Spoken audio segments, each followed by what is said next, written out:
mà pin mà pan thì pin rồi ha nó muốn nung.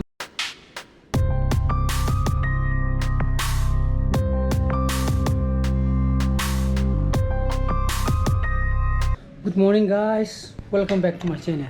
Anh mọi người bên khởi đây cái punct này mình cũng chắc ra. Thì tháng trước mình nên chọn bài suy tha để bảo cô mình chụp bài cá lấy tầm mình à. Ở đây school làm tha để biểu cái sao ba, vừa ba. Chỉ nên cái là coi này sao ra chứ. Có, sao. Anh đi bù này lâu lâu tôi đi có. Rồi thì examination duty lấy bảo cô class 12 cái. Punct tara thì nó punct mà bộ. Ở đây coi bán này lâu mà, sao là đâu. Ở đây hồi coi bảo cô rất chắc tôi nè mà.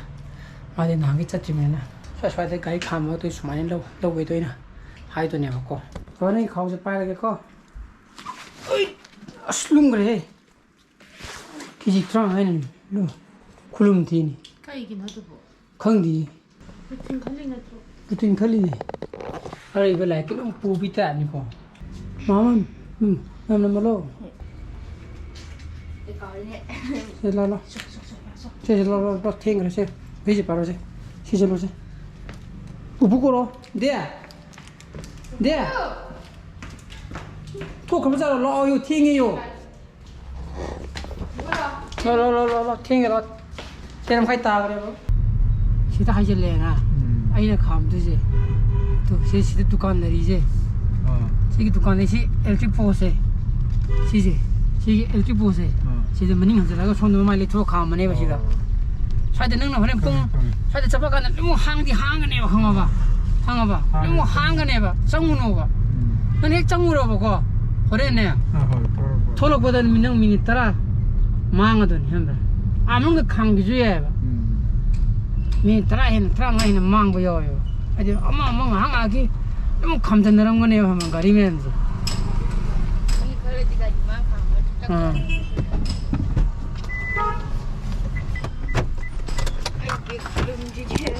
뭐 빨리 오라. 저는 저는 밤에 틴질루기게.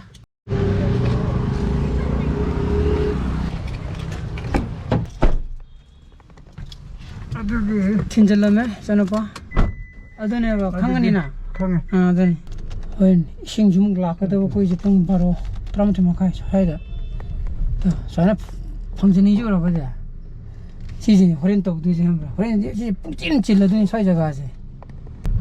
사이가지. 로이는 뭐 항은에 봐. 항에는 미따로는 하바이네. 라샤시다 타. 라샤시다. 그래 마망도 주 가리면 싸마 탐험도 나 보고. 실로 능이 더도 보이 안 하고 실로가 탐모. 뭐 스페이스 비루노 봐. 비루. 봐. 붕니판 다 그래. 짠 부탁해.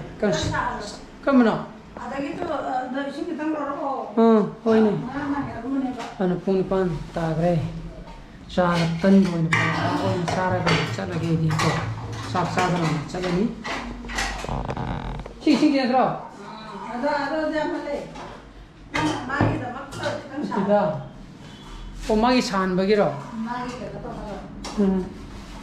mang cái gì hay rồi mang cái hay rồi mang cái đó đang đi ôi này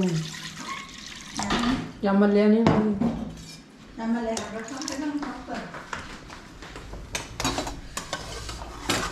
car है पराठा क्या 아주 아이 손 닦아라 떨이게 누마 이자라게 야 많이 딜래 그도 이자 많이 타오야 하비루 타오 합도는 자 닦고 놓으라 애기 집 पराठा को 마이기네 क्या ओ क्या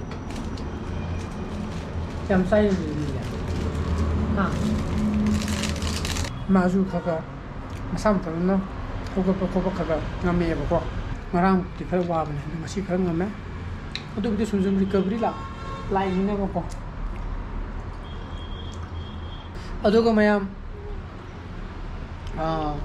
blog nimit humni mari ni manga nimit humni mari ni mang dagi ko comment to pirak pa ai di one pieces me am pirak pa adagi madu to bio madu to ragani hen ngai gani phagani akoi de chu madan to wi kholi have me am adana hai suggestion ko ain pibu nungsibi badagi akoi family bu nungsibi badagi modana pibirak pa one pieces ko adagi suggestion ai ga tara mayam pirpagi comment mayam to ai reply to ba ngam da ba yauri ba ko madui da makta mayam oro bi roina khalli ai pa ba ju kitang sangi tre aduna ai tam tam na pa ra gai comment to ai mai dum reply to chara ke adu da pirak te na oro bi ganu ko al som da kitang sang da na to bane ai ngasai da bu yengam mi ne ba ko ngasai khaga bu reply to wa halam ba ne du jita sang da ba ko adana ji pung mapan henjengre ai thenge ko pung tara di class ne oi di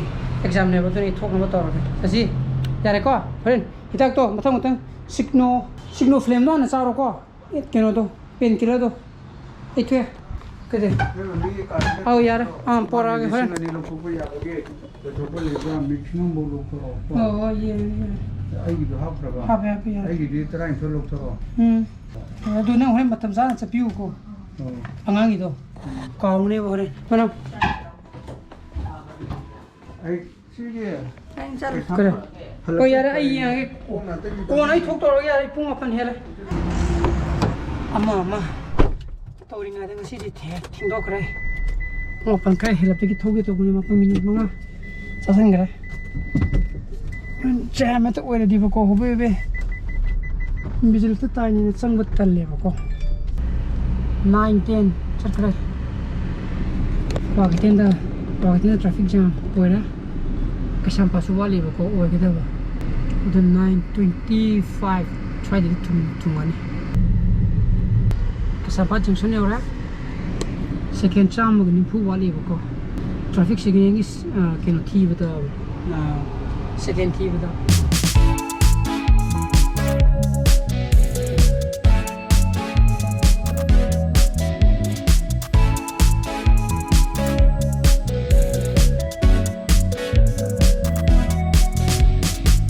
exam lo na kung minute taraga mangamchale traffic jam dong palale kasampata mathang di sumana tawraga ji san pa loban nangani na kar san pa pung makai thati ji patang sa fu sa tre tin san pa halakanda lo saksami na ge e phonge pero abong chongoi to sing botol do age di pero thang na ba age kino do anh hay aduna sak sa thoke icharam pa jore kai no I camera khap pisina khap tro bunga phiền chứ nè ate pen ate yeah ye da pen to ide kai ide khap ka tro na te me pen na te me aduna sak sa thoke mai light wa pa ma le ko mamang de khap wan maning de khap te la su sa aduna nga thunga me ko gi sak to ko ta potha ke na khali khanda mo ko ngasi ising la ka ne mo se pung tram thima kai te ja ta kanam ta leina dam ni sing do lak tre hojik la ona hai kre ko hojik la hai ji pung ani mai tari ji jo pung o ma kai mari ji tum ta ni lak pa kan da thank you sing ta yaw tre na ngasi tuition chat no tro henga hanji ge chuti thar mani ne mandi chuti tai ha tra ha ko ne Monday exam lei bani ba tin ji adani sing la te kan da nga ta potha ho ge san pa jam ti harau re ma ge hi smart watch man la ka ta ko sing ching gi de am thak ta o ma kha de ge aji pung manga ta gre sai sing la ka ni do sing la me mai ju lak tang ai di ba ko o dai ai ni be ge मागी हिदाक चागदबा अमा फरिन दंग चारागा निमित निगी लेत्रबा हेम एक मताना चागदबा ले लेयबको empty stomach का बुदुन त लेबा हाइबदु गिले त कनो मा जु सच्चे ने हाइबनि नोंग जु कना मंखले काय छग जान कोना फाइदो जाना तू ला घेरा चलो जी किधर हो गया हाई गलो जी किधर हो गया क्या वाली गया सब बुती हो रहे चीज़ ना मखा दा की कोई सिंडेक्शन ले तो मोदी चिंकल इन्हें बको कहीं नोदा है ये हाइडी इरु माइथना बिशिंग याउ ड्रेव सी कोई ओवरहेड टैंक से ꯉꯁꯥꯏꯒꯤ ꯇꯦꯡꯀꯤꯗ ꯊꯥꯖꯤꯜꯂꯝꯕꯗꯨꯗꯤ ꯅꯩꯌꯦꯕ ꯑꯩꯈꯣꯏꯒꯤ ꯃꯈꯥꯒꯤ ꯍꯥꯟꯅꯒꯤ ꯏꯁꯤꯡꯗꯣ ꯈꯔ ꯅꯩꯕꯒ ꯍꯥꯏꯗꯤ ꯇꯦꯡꯀꯤꯗꯣ ꯆꯥꯝꯍꯧꯗ꯭ꯔꯦꯕꯀꯣ ꯑꯗꯨ ꯑꯗꯨꯝ ꯏꯁꯤꯡ ꯊꯥꯖꯤꯜꯂꯕ ꯇꯦꯡꯀꯤꯗ ꯊꯥꯗꯔꯝꯃꯤ 이싱도디 하이 아육 징급방 아일레디 호랭기 하이행기 시즌나바 이싱도 라이타바 Oh yeah yeah, I give me Dilras, DILRASS, Dilras. Okay, nogi regular customer ni. Oh money Dilras. Okay, now pizza. SH kita ba? DILRASH. Pizza order to gi bai tare ko on the way lagi. Yaro bontra. Sama na ba? Hayo sime. Nako. Amti. Mandi mana? Mana ni? Cuma beli yang jauh ya bro. Sekarang tinggi gitu. Sekarang ni ya ni orang ni insa lo gitu ni nung ni dah. Cuma fashion ST. Ini non fashion. Kaya beli yang hemat tu berapa tu? Sira. Ada air kita. Bilang mana? Kaya beli? Yang kaya itu. Tu ni. Kaya di 180. Pro tu pro. Tengok salah nang ni. Satu itu bro. Salah dalam salah. Amak kaya punya dalam salah. Bangsan. Salah. Pusing kau itu apa? Ha. Muaya. Hei nengi kayak tu ni bang. Tahap tu na. Saya nampak hei smart watch yo. Tu remai smart watch tu debut na kau. Oh mana ni saya nampak ini gini. Ciao ciao. Saya nampak ini cium na kau. Bayi dalam lawan ni kau pusing tak tak. Mak, kinam sahaja kan tak? Kapan ini jangan kena jam kerja jam mana kau? Ayo lah. Cak. Kenapa? Mapa lawena. Mapa mapa mesti dipiin tu ha. Namun Nungsiba ni. Ha. Jadi si, dah sebenarnya tanam mula muka aja. Mulu kami yang malu. Kutu kena tahu ni. Aduh kena apa ngah? Agi sih botol tu pora mo. Kerana iya nak kira ada botol macam lei dah.